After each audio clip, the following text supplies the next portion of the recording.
We begin tonight with an update to the stabbing that happened outside of the Turtle Center last week. The victim succumbed to his injuries, and the incident is now being investigated as a murder. Police confirmed that 78-year-old Kenneth Edroy Barnes, also known as Kenneth Christian, was the victim of the incident, which occurred on Wednesday, May 20th.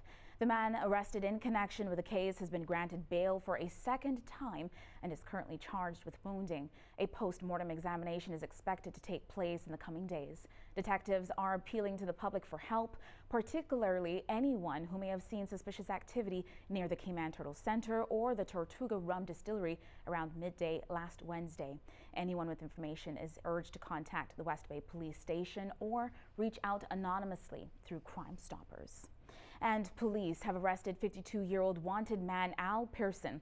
Officers had been looking for Pearson over a breach of bail and alleged tampering with his electronic monitor, linked to charges of robbery and possession of an imitation firearm. Meantime, the Royal Cayman Islands Police Service is on tour across all three islands to better understand community issues. The meetings kicked off last night in Cayman Brac, where residents had the opportunity to outline their concerns. And it's scary.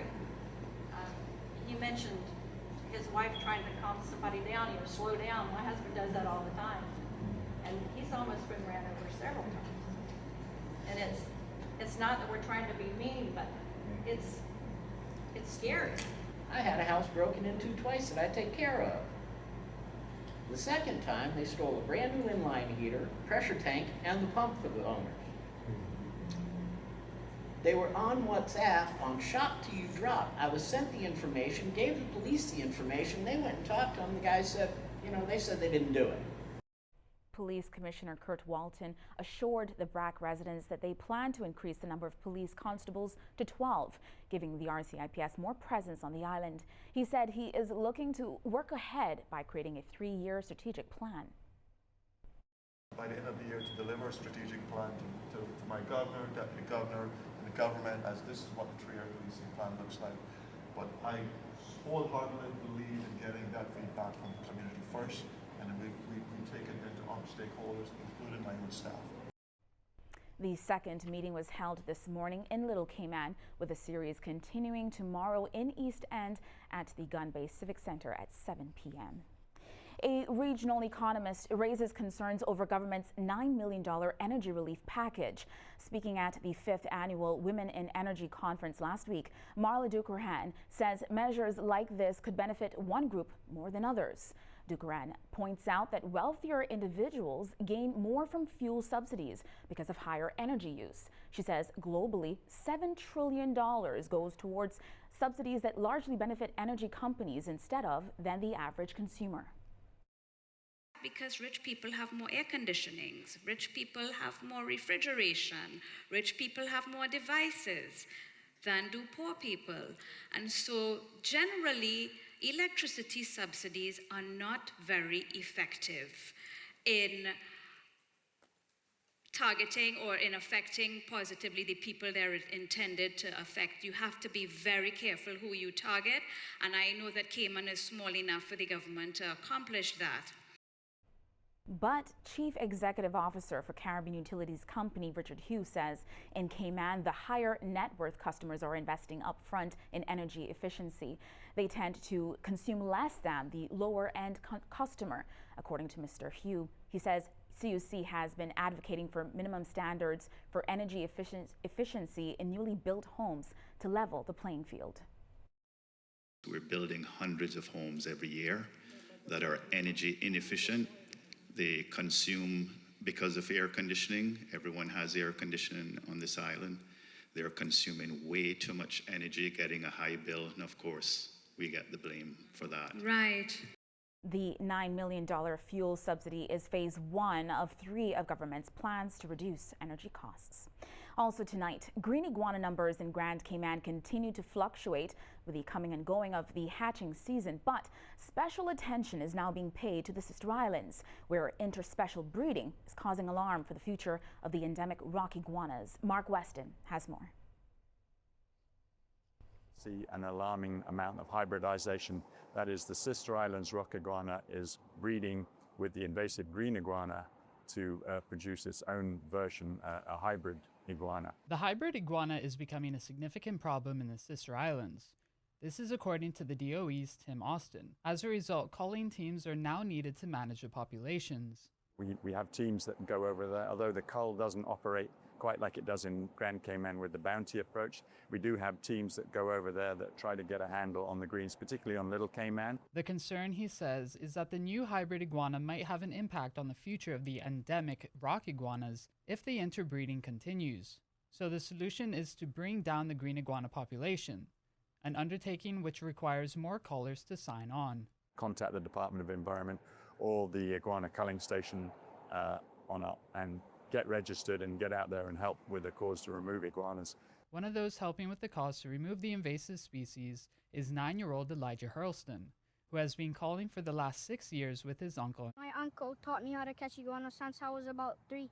We just look out the window. If we see one, get out, take the sticks and catch them. Elijah and the rest of Cayman will be seeing more green iguanas with hatchling season underway. To date, the culling program has removed over 1.7 million iguanas, with the government fronting a bill between $10 and $12 million. We're getting close to 30,000 iguanas removed for the first half of the year, and we're well on target to remove over 80,000, hopefully closer to 100,000 iguanas per year, which is helping to suppress the population. If you notice green iguana activity near you, reach out to the DOE to have a team come and clear the area. For Compass News, I'm Mark Weston. Nice work there, Elijah Hurlston. There's only 1,800, I hear, of those sister islands iguanas on the planet. They're a critically endangered species, so great job there. So we're seeing these moderate to fresh east-southeasterly winds. It's picking up a little bit, and that's led the Cayman Islands National Weather Service to raise the marine advisory they had to a national alert, 4 to 6 foot seas. We could see a little isolated shower here or two, 1 or 2 this evening, and also possibly in the morning. We've got a lot more news and weather. Please stay with us.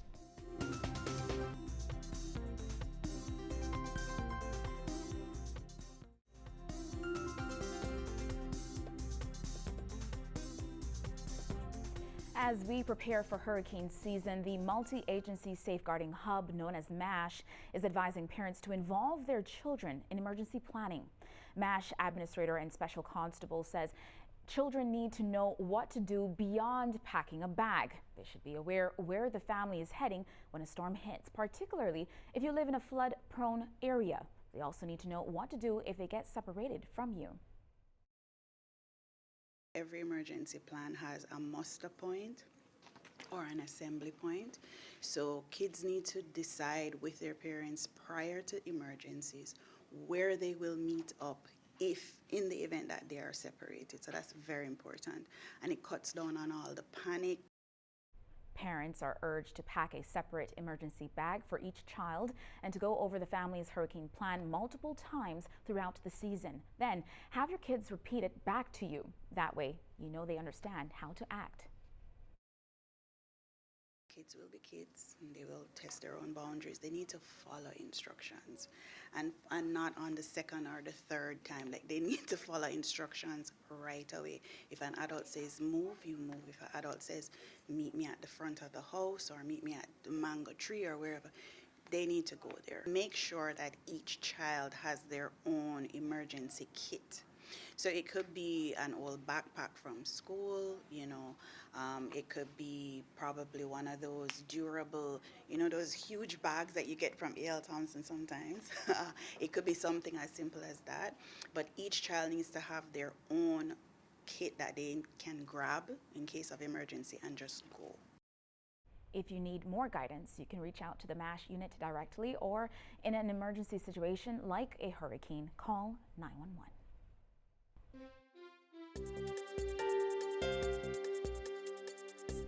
Thanks very much, Chanda. Yeah, and I think get the kids involved in helping the preparations, maybe organize the pet and the leash or whatever and gather up their stuff, get them involved, and that's good advice there.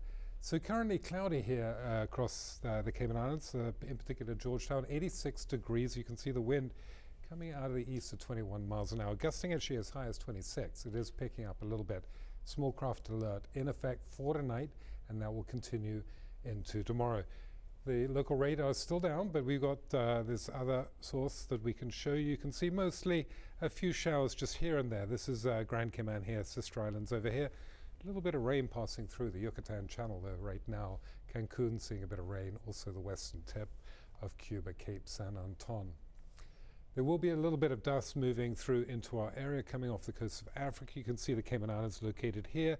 So later in the week as we approach the beginning of hurricane season, June 1, we are going to see a little bit of an increase in dust. So if you do have respiratory issues, just be aware of that. Maybe stay indoors a little bit more in the air conditioning if you have that as well.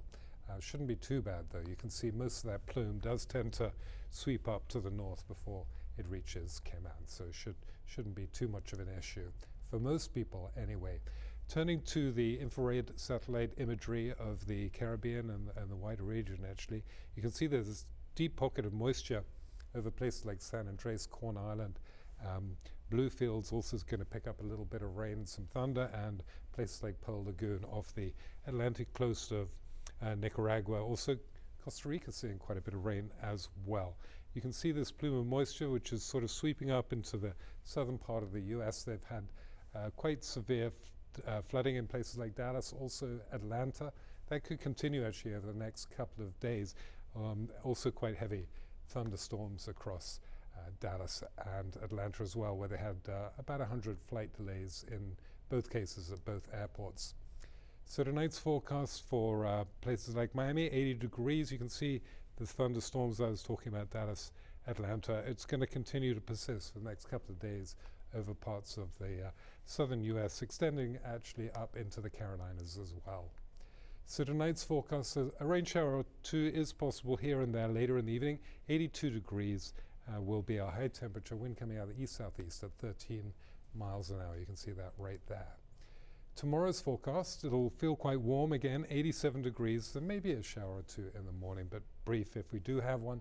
East-southeasterly wind, 17 miles an hour, and quite choppy on the waters. So please, if you're going to be heading out there, do bear that in mind. The wind will be coming out of the east-southeast, but if you're inside the reef, it tends to be a little less rough, obviously, so exercise your own judgment. If you do feel like staying inside the reef, it shouldn't be too bad, but in the open sea, 4 to 6 foot waves. Obviously it's going to be calm on the lee shore with the wind coming out of the east. The west side of the islands should be pretty good, but close to shore. Once you get a bit off, you're going to start to see it get rough again. So low tide 1:43 p.m., high tide 8:27. Sunset just 2 minutes before 7 p.m. if you're going to get out there and look at that. Should be nice.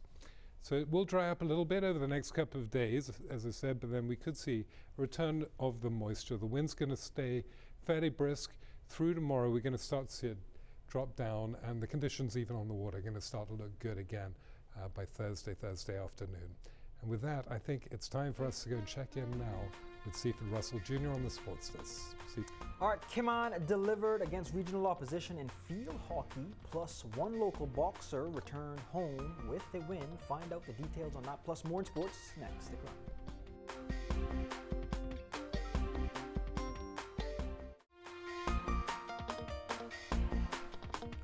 Our Cayman boxer Demar Robinson delivered the winning blow in his latest bout over the weekend. Robinson earned a unanimous decision at the AFC 52 fight night, an amateur show in Clearwater, Florida, after some slick moves and jabs that proved to be too much for his opponent. His coach, Fillmore Barnett, said it's another win for the record.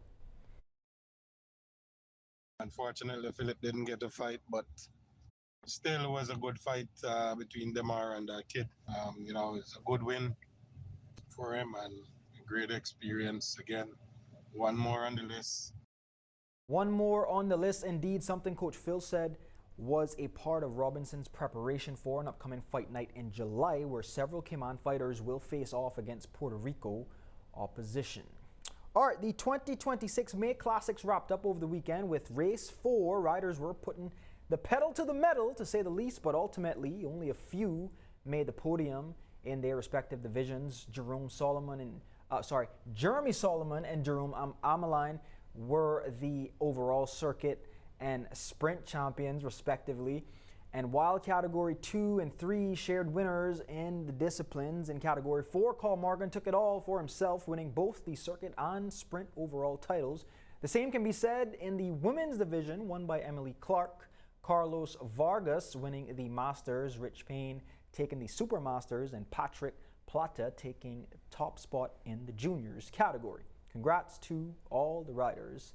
And congrats to Team Cayman, who defeated Jamaica on Saturday during the Hockey Fest, which took place at the CIS Sports Field. The Cayman Islands Field Hockey Association hosted the two matches, a Hockey Fest, which showed high-level competition. In the opening match, Jamaica scored a 3-0 win. Cayman responded in the trophy match, earning a 5-3 victory with goals coming from Cayman's Liam Kamradi and Aaron Carruthers, Jai Kiran, and Captain Mike Hanley, who said after the match, "We knew we had to respond after the first match, and the team delivered. Everyone stepped up, stayed disciplined, and played with heart.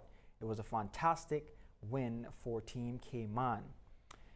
Hanley's teammate Paige Brown emphasized the importance of the event for regional development, saying that Hockey Fest is the way to strengthen the hockey family across the Caribbean.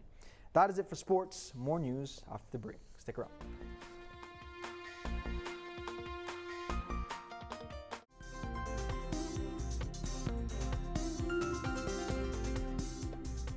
A new mental health first aid program is expanding its reach, aimed at building greater awareness, understanding, and support for mental health in the Cayman Islands. We're just creating a society that's going to become mental health literate. They're going to understand if somebody is schizophrenic, they can still lead a very normal and productive life. They're going to understand that, you know, someone with depression, what they might be feeling is different from what you might just call being sad for a day, or just becoming literate in mental health and what to say and what not to say, and yeah, just a better understanding in our whole community, which is amazing. The local evidence-based training program is helping people recognize signs of mental health challenges, provide early support, and connect others with professional care. Open to all adults, the course launches next month. For more information, visit compasstv.ky. And in observance of Mental Health Awareness Month, Loud Silent Voices Cayman held an educational workshop bringing together caregivers, professionals, and community members for meaningful dialogue, particularly around schizophrenia. Breaking the stigma and challenging myths were among several topics discussed throughout the workshop. Hilton Grace, a board member for Loud Silent Voices, says the reality of living with a condition is not a life sentence of hopelessness, but a complex, treatable condition that requires understanding, early intervention, and sustained support. Severe mental illnesses are a part of life. It is the facts of life. There are many people impacted and affected. The important thing is about learning and understanding of how to, you know, deal with those kinds of issues. Also the fact that there is help available through a number of services based on the service providers who are here, as well as Loud Silent Voices. So mental illness is not something to be feared, but it's for us to openly speak about and to become very action-oriented in terms of what we can do. Organizers say there are other sessions being planned dedicated to caregivers across the island to help break the stigma. That is all the time that we have for tonight. Thank you for joining us, and until next time, take care.